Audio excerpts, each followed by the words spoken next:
It was late autumn when Emma returned to the old house, the one that had stood silent and untouched since the day her grandmother passed. The trees had shed most of their leaves, and the wind whispered through the empty halls like echoes of forgotten memories. Dust clung to the corners of the furniture, and the floorboards creaked beneath her careful steps. She didn't expect to find anything that day. She had come only to say goodbye, to a place, to a time, and perhaps to a part of herself she had buried long ago. But then she found the letter. It was in the attic, tucked inside a wooden box under layers of old blanket. The envelope had yellowed with time, and in faded ink were the words, "To Emma, when I'm gone." Her breath caught in her throat. She knew the handwriting. Her hands trembled as she picked it up. She hadn't spoken his name in years, not aloud, not even in her thoughts.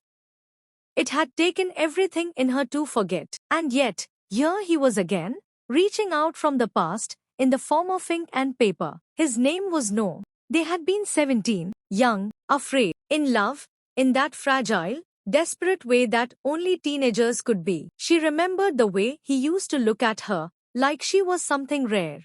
Like the world made sense when she smiled. But then one day, he was gone. A sudden illness. A goodbye that never came.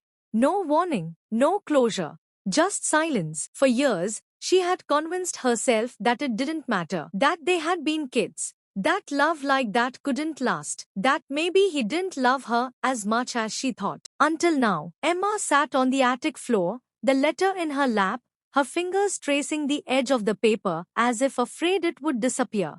And then, she opened it. "Dear Emma, if you're reading this, then I'm no longer there.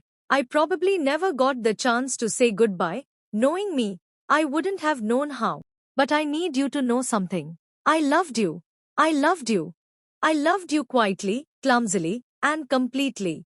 I didn't always show it right. I didn't have the words back then. But every time you laughed, I felt like I could breathe. And every time you cried, it broke something in me. You were never just a part of my life. You were the part that made everything else worth it." They told me the end might come fast. And I didn't want you to see me fade, to carry that image with you. So I chose distance. I thought I was protecting you. Maybe I was wrong. But Emma, if I could have stayed longer, I would have. Not for anyone else, just for you. There's a tree near the old lake. Do you remember? We carved our initials into the bark. I went there on my last good day. I left something for you, buried beneath the roots.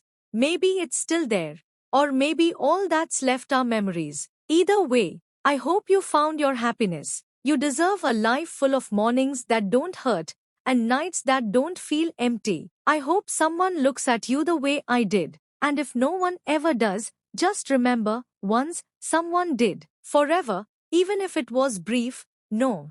By the time she finished reading, Emma's cheeks were soaked with tears. She didn't sob. She didn't speak. She just sat there in the quiet, clutching the letter to her chest, feeling something inside her shift, break and heal at the same time. It had been over 15 years, and still, somehow, his words reached her exactly when she needed them most. She never went looking for the tree. She didn't need to, because No had already given her what she had been searching for all this time: closure, truth, and a love that never really left. When you are gone, sometimes the heart remembers what the mind tries to forget.